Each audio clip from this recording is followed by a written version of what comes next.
somewhere along the line when I was coming up with this harebrained ass idea of wanting to do a podcast, I,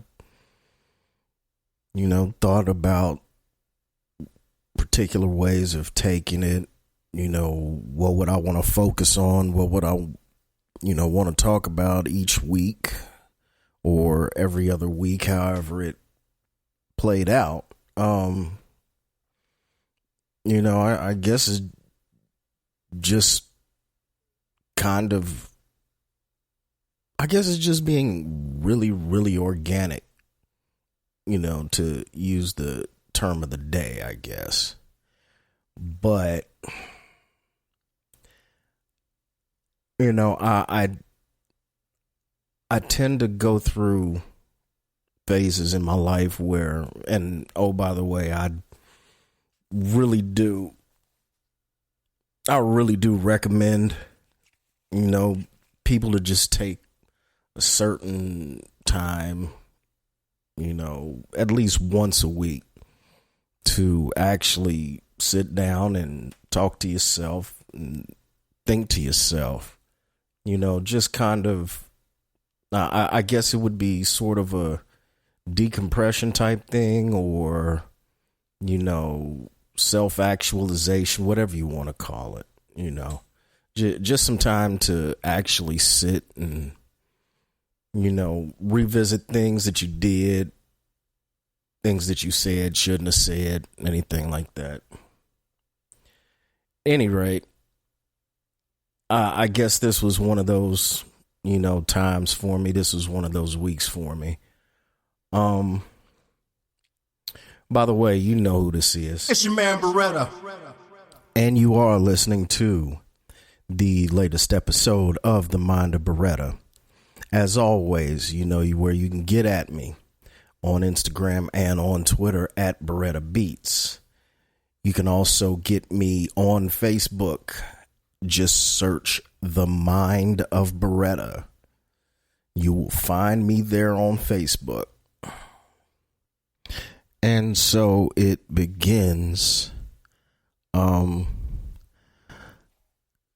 just kind of in a mode of introspection, at least, because took a week off to handle, real life things and all that.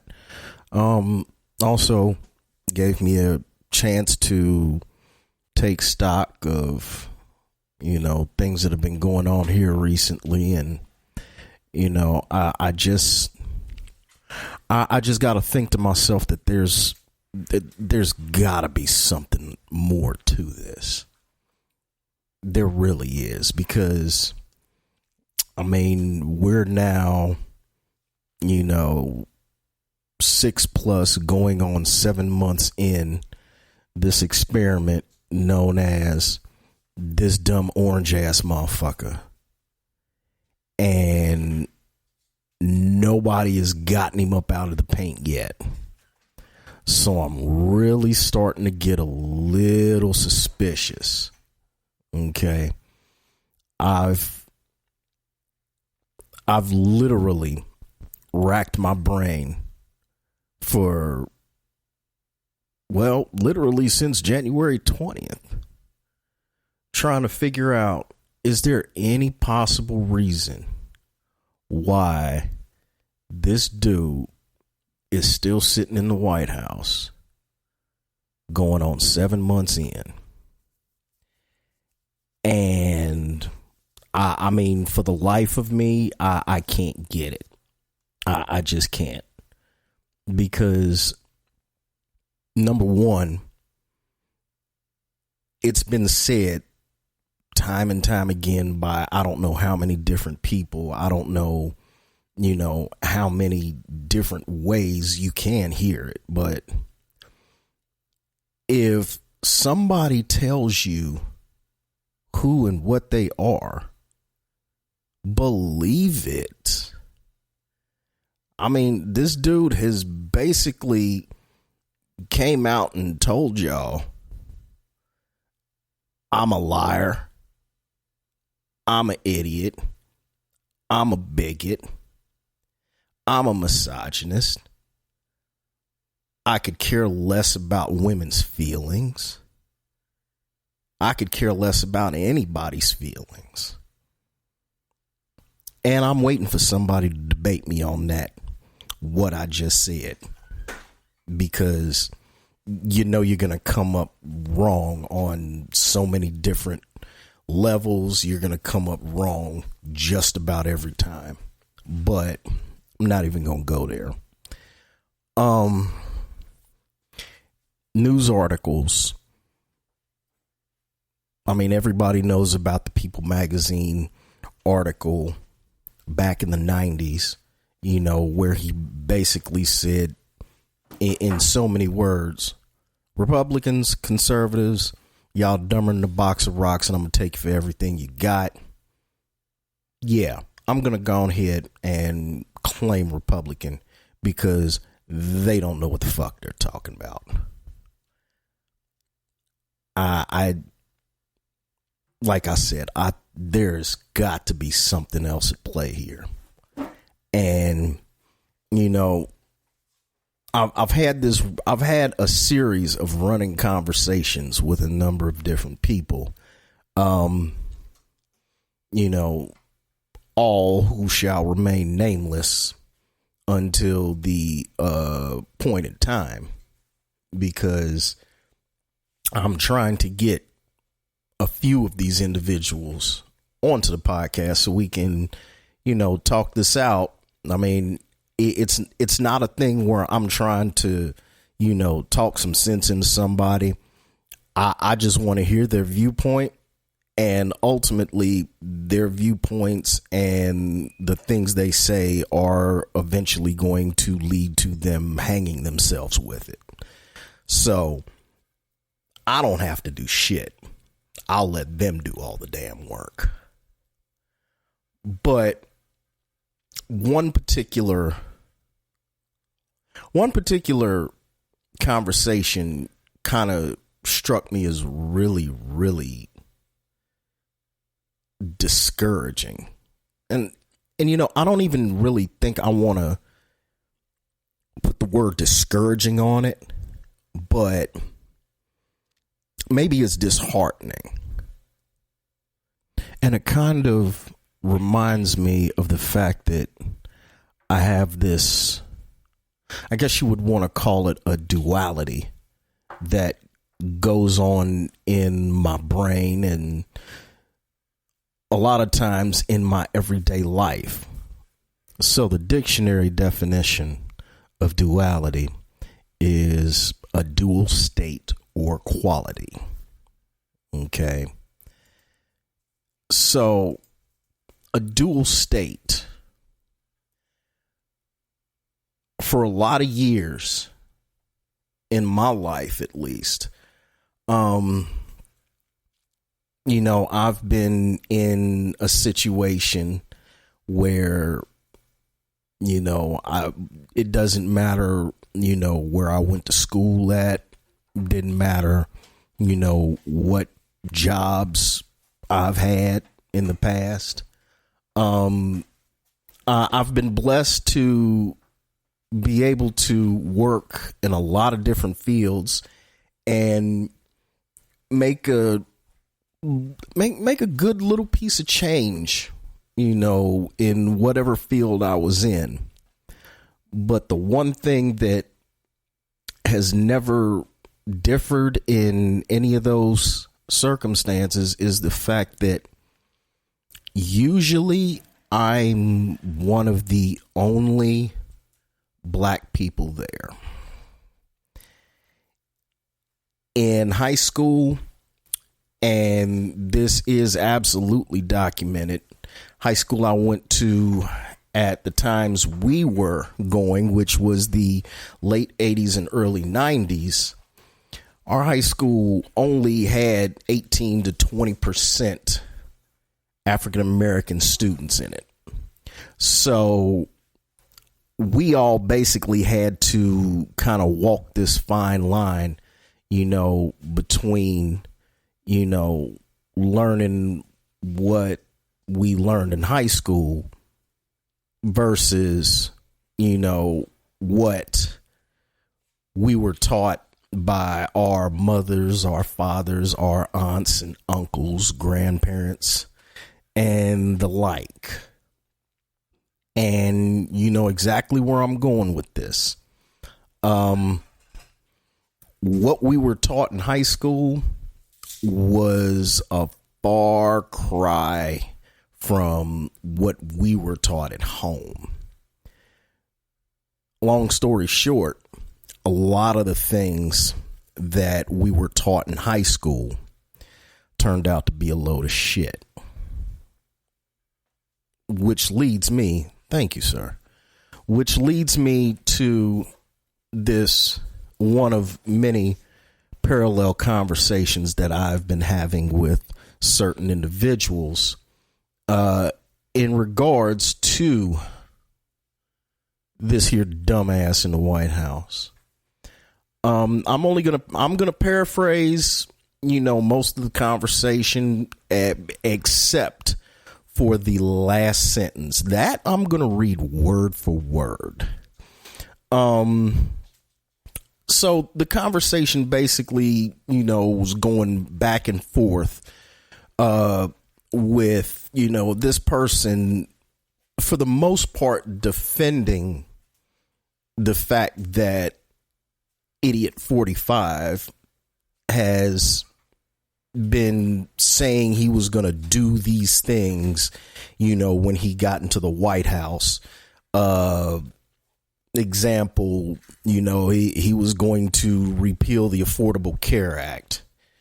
Well, he's still trying to do that.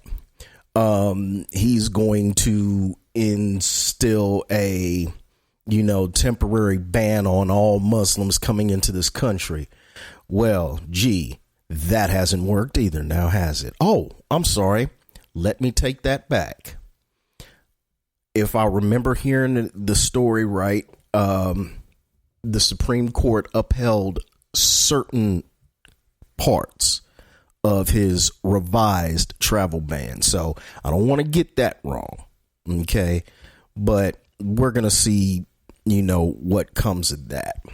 And all the other, silly ass campaign promises that he's made. Okay. So he's defending all of this, and my response to it is, okay, so basically he's trashed every other people in this country and on this planet except, white Anglo-Saxon Protestants. And this person knows that, I wholeheartedly believe in looking out for black people first. That's not to say that I'm looking out only for black folks. But since I am a black man, first and foremost, and don't get that twisted either. Okay. I'm a black man first, then an American. I will state that publicly. I will put it in blood. I will put it in stone. So again, I was telling him, look, I have to look at this, from a black person's point of view. I can't look at this from any other, ethnic groups, point of view or rationale, because, some of their situations are different than ours. It doesn't make theirs any, less or more. But I guess the whole point I was trying to get at was that, listen, I can't sit here and go along with someone that says they're trying to lead this country back to when it was great, knowing damn well that the majority of this country thought this country was great when black people were still living under Jim Crow laws, separate but equal. I just couldn't get, I couldn't I couldn't see him or anybody else in that discussion on that. And so the last thing this man tells me, he says, quote, all I'm saying, if the white man gets a little more for the black man to get a lot more than we have been, fuck it. Pay me, son. All I'm saying, you can't stay bitter about the past forever. And to be perfectly honest with you, I didn't exactly know how to take that at first. And so I've been marinating on this one. I've really, really been thinking about this, and I'm just like, wow. In the year 2017, we're actually at the point where there actually are black folks that think that they're just happy with letting white folks do whatever the fuck they want to do, as long as they're getting a lot more than what they're used to getting. Well, see, and therein lies the duality. Okay. I know my dualities.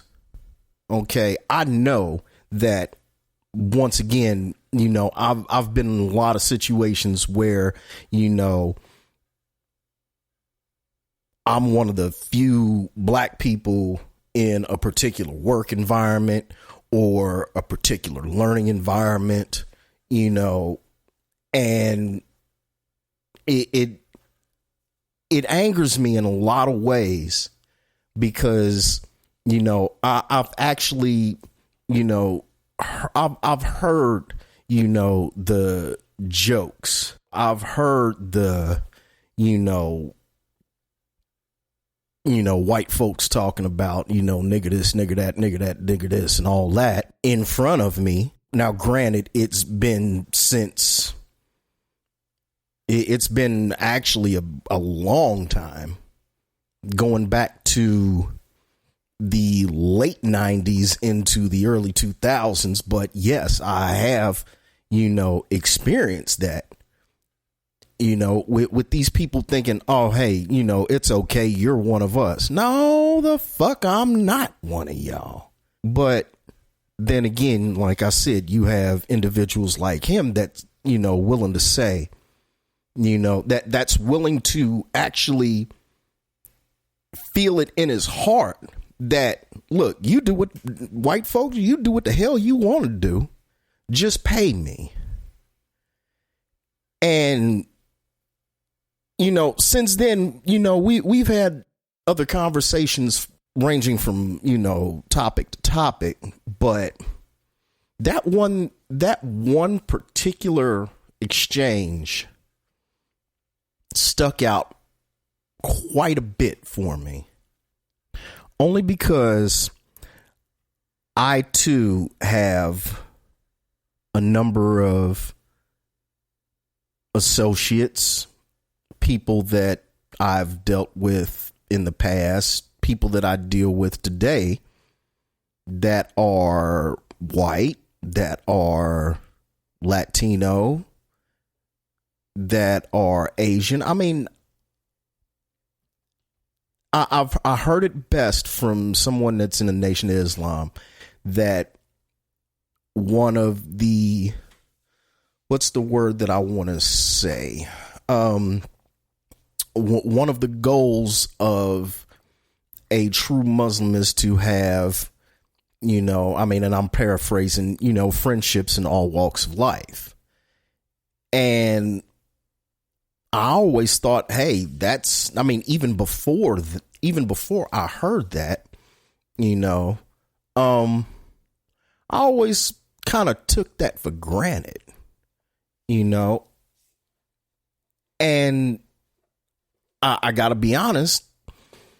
I know I'm kind of, stumbling and stammering over this, but I mean, it's the honest truth. I just don't quite know I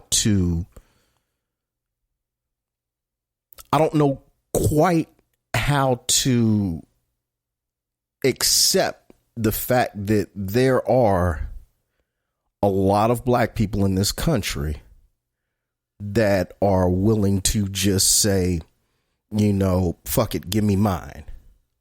Okay. Knowing that in recent months, recent weeks, that you've had the high profile court cases where you've had officers once again judged not guilty, or there's been a hung jury or mistrial, with these white officers that have blatantly, and for the entire world to see, killed black males for doing nothing but following the law. Okay. Just to hear that, I on one hand, it makes me mad enough to say, just fucking, I just don't want to deal with those kind of people, which really is the easiest thing that you could do is just say, you know what? Okay. So with what you just said, you made your choice. So you go deal with them white folks over there. Okay. And when they fuck you over and some sorry shit happens to you, some real foul shit happens to you, and you come back over here, you're going to get a cold ass reception and you're going to get sent back the other way. Okay. It's real easy for me to do that. It's real easy for a lot of black people to do that. But you know what's also easy to do for us black folks? And we've done it time and time again. It's real easy for us to forgive, even though damn well we have no business forgiving. Okay. It's part of the reason why I got a problem with Christianity, because, well, number one, how in the hell am I going to find myself following a religion that was foisted on our ancestors, our great great grandparents and our great grandparents and our grandparents, who were in the middle of being tortured, abused, our female ancestors being raped just for the sake of satisfying some sorry slave owners' sexual desires or sexual perversions, whichever way you want to look at it. How can I follow a religion that was given to my ancestors by them?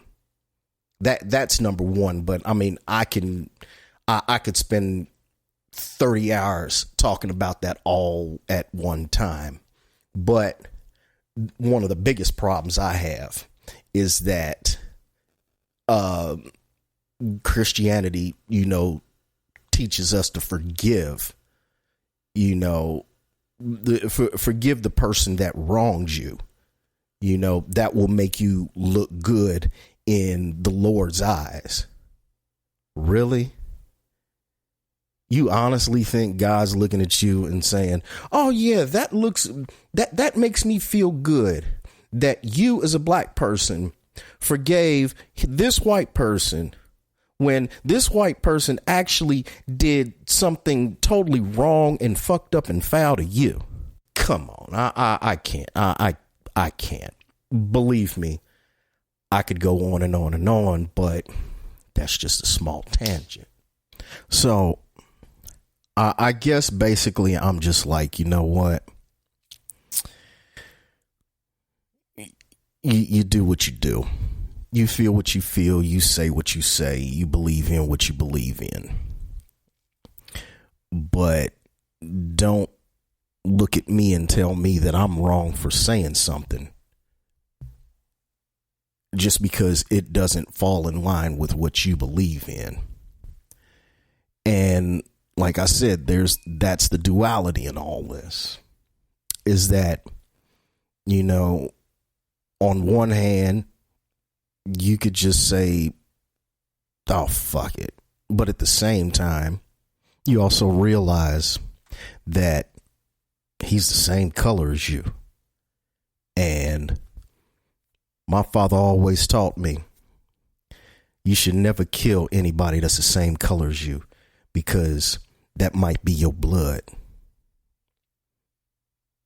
And I mean, really, when it all boils down to it, we're all related to each other in, you know, some sort of mitochondrial way, because, I mean, after all, you know, our DNA is traced all the way back to Eastern Africa. Now, you have a few scientists that want to debate that, but sorry, there's really no debating that. But I digress. So, I don't want to come off as, you know, someone that is, you know, 150% pro-black to the point where it's kill all the white people. No, that's not me. I mean, you know, I just want to be able to go to bed at night knowing that nobody's gonna fuck with my son, because he does nothing. You know, he's not, you know, one of those out there that's, you know, stealing, robbing, doing all kinds of crazy shit. You know, I want to go to sleep at night knowing that my wife is going to be okay. You know, whatever she's doing, wherever she is, you know, I want to go to sleep knowing comfortably that when I wake up and I go about my daily travels, that some white cop won't have a shitty ass morning, you know, be it some case where, you know, his wife left him, his kid said, fuck you, dad, you ain't shit. And he just want to comes out and say, you know, fuck it, I'm gonna kill me a nigger today. I don't want to be that dude. Okay. I'm all for, if you give me that basic human respect that every human being on the face of this earth deserves, then I will return that same basic human respect. I guess that's all I look for. You know, it's just amazing. Like I said, sometimes I have to, you know, sit down with myself. You know, I guess if you want to call it meditation, if you want to call it introspection, whatever you want to call it. You know, it's just one of those, you know, times where, you know, you just gotta just sit down and clear your head, because you've heard so much negative shit out. You hear so many contradictory stories. I mean, you don't even know what's real, what's fake, what's fake enough to actually be the truth, and what's true enough to actually be fake. And I know y'all know that there's a difference in that. And again, I just, again, think about my particular duality, which I know that there are a lot of people that have that same duality. And, well, like I said, If you give me that basic human respect, then that respect will be returned to you in kind. That's just bottom line. Yep, that's basically what's been on my mind. Once again, I'd like to thank you for sharing with me another episode of The Mind of Beretta. Hey, you can check us out on iTunes. You can check us out on SoundCloud. Salute to Spreaker.com for hosting my podcast. You can definitely check them out there. You can also check me out on YouTube. Just do me a favor. If you like what you hear, if you don't like what you hear, if you want to tell me I'm full of shit, please, by all means, rate, comment, and subscribe. I really appreciate it.